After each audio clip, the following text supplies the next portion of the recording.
Thanks for staying with us. Today, we're taking some really heartbreaking story of a report that came out from Anambra State of a woman who allegedly physically assaulted her help in the house. The report was shown online. I think we took the story from, I think, either Instablog, one of those stories, where the woman, according to the report, the young lady was assaulted to the point where her eyes were bulging out. And lots of people have commented saying that this is horrific, and the woman obviously should be arrested for what she's done.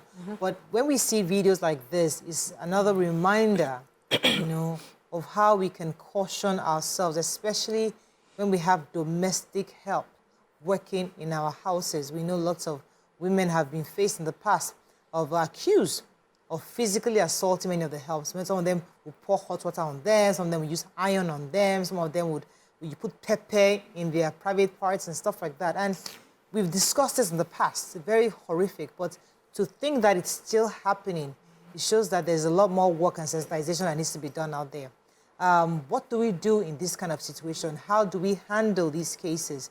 Even in the related story, I know the Lagos State government was looking for a mother who was blowing shisha into the baby's face. You know, the Lagos State government was also looking at it. So these are mothers, these are women who are living, one is even with a baby, we're blowing this sort of substance into the child's face. And I know the Lagos State government is looking for that, because that video came from Lagos, I believe.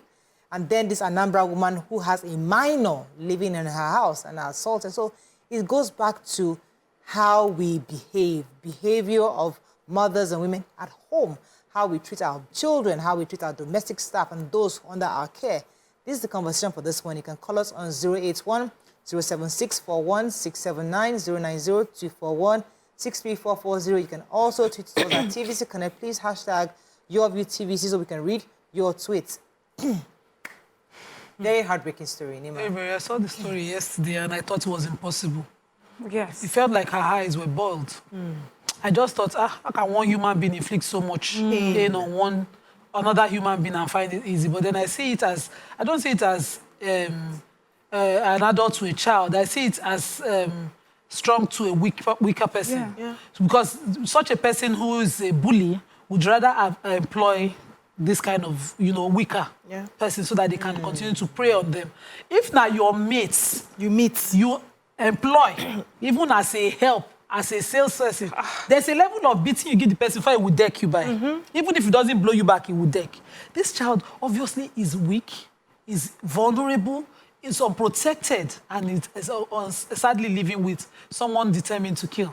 Because I wonder the offense. There was a video of a woman who justified that she saw a girl on her son, and so she beat him, and she did a press release, and I was like, at the moment, you take the child. What I would do, because if I don't think the system is strong, back to sender. Return to wherever you came from immediately. But if the system is good, you take the child with your evidence for the proper prosecution for that child, because we know some kids are criminally inclined.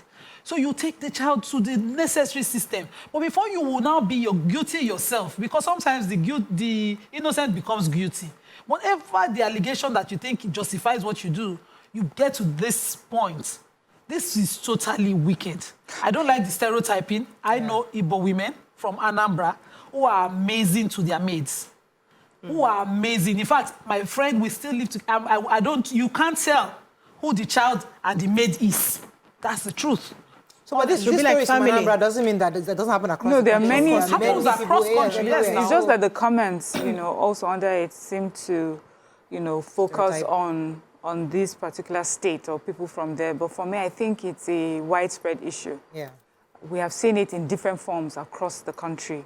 And this is not, to take away the focus from this particular story. It's just to say that, so that sometimes, the thing is, once you stereotype, you close your eyes to what is the same thing happening in other places.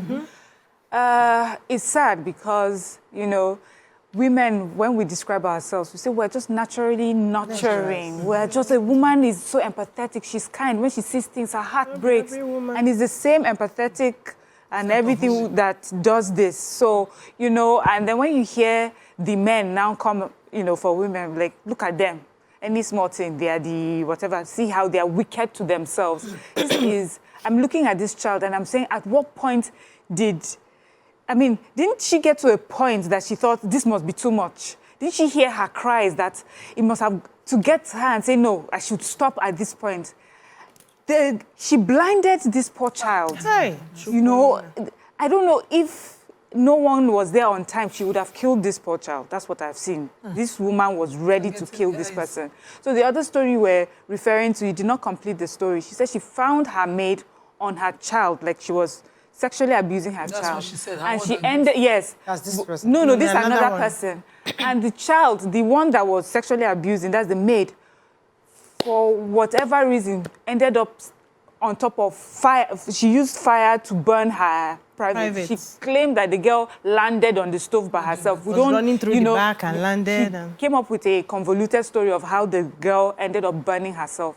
If you have a problem, please take them to the police station. Simple and short. Don't take evidence or no evidence. Just carry. Just go there. Let people even, you know, go to the police station where they can hear both of you and then resolve the matter. Don't do things like this. It does not make sense. But also, you know, a part of me wants to ask, what is happening in the mind of a woman that is able to do that to a child? Is she angry about something? Is she bitter? What is happening? Or is she mentally, does she have mental issues? Are all these women going through one mental issue or the other? Are we all widespread? Are we mentally deranged women in Nigeria? It does not make sense. And then, if she does this, people have done this and gotten away with it. They have children that they are raising. So the children are watching and thinking, oh, this is how to deal with people who come to live with us that are not part of our family. We beat them, we kill them, we do anything and get away with it. This has to be stopped. I've always said that children have no business taking care of other children. We get these people when they are 7, when they are 8, and we expect them to take care of other children that are 2 and are 3, they are all children. They need to be taking care of themselves. When I saw this video, the first thing that came to my mind is this picking not the chop. Seeing neck, seeing bones. This child is not eating. So even if you accuse this child of stealing, the child hasn't eaten. You draw here for and see if he will go back to steal. I remember when I was in the university, you know, all these ladies that used to make our hair, braided hair, we're passing the compound, we just finished making our hair, and we saw this young boy being, small boy, beating. The mother was shouting, you're a thief, you're a thief, you're a thief. So we had to intervene, you know, university students, and they will respect you. Madam, stop, what happened? Why are you beat? He said, hey, every time you enter my pot, you will collect fish. You enter my pot, you will collect meat. You enter my pot, you will collect rice. We now looked at this child. This child apparently had not eaten. And we said, madam, this pikin don't chop. The child was doing like this. So we said, okay, we separated them, we took the child out, bought him snacks, bought him mineral, and we now asked him, why are you entering the pot? He said, because he eats only once a day. That's a young child, and he will do all the work. He will wash, he will clean, he will sweep, he will do everything. This woman, her own children will go to school and come back. This little boy, we cater to them and will not eat till night. So sometimes he said, he's very hungry. He will be very hungry, and then he will resort to just looking for something to take. So we had to my friend nearly adopted him before we left the university. We had to tell him, anytime you're hungry, we pass here. Come and ask for food. This boy will come morning and afternoon to request for food. So this woman was not fit. Yes, he only feeds him once a day. Once a day. We're very young at the time. If it was this level, definitely I would have gotten her arrested, because that is a child that needs nurturing, that you're expecting to nurture another person. You that left your child and somebody is humping that child. The person humping is a child. You don't know what they expose themselves to, where they're coming from. And then you expect the child to have enough sense to nurture another child. We need to make a law that if you have a help that is less than 18, you should be prosecuted. So who's reporting these cases? She has neighbors. That's the part I was going to come in. She has neighbors. That's the part I was going to come in, because we also don't take responsibility for these things. We see it and we just look the other way. We mind our businesses. Because when you see somebody, your neighbor, who has a help that is a minor, you should report to the authorities. Simple. But you know the conversation. These guys these things. And say so that I'm helping my sister or my late sister's child to go to school. I'm raising, you know, there's one, this my friend I told you doesn't treat her maid badly. I visited her once and we're just sitting there. I saw a strange looking girl. eating in the kitchen, rushing the food as if, I said, why is this one eating like this? He said, I've been telling my friend, say she's helping this girl go to school. I've been telling her to feed her, to at least feed the girl. So she leaves the girl at home, she'll turn off water. She'll make the girl go fetch water. She says it's part of upbringing. She'll her children, do that? Yes, she'll make the girl go fetch water. I remember as a judge on the Indomie's Heroes Award, we had 2 kids.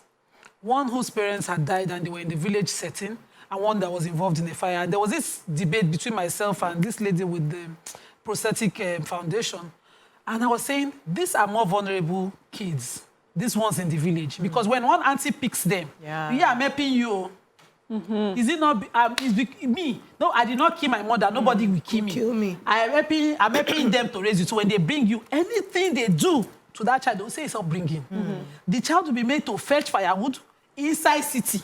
Imagine living in Lagos, where you have a bowl, you lock water.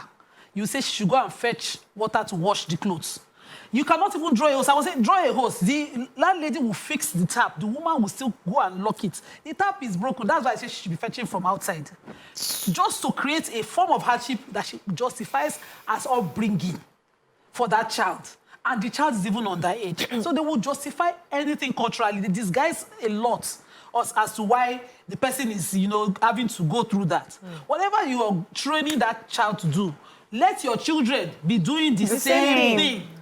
If you want to justify the upbringing... Let me go on a short break. When we come back, we continue this conversation. Stay with us, we'll be right back.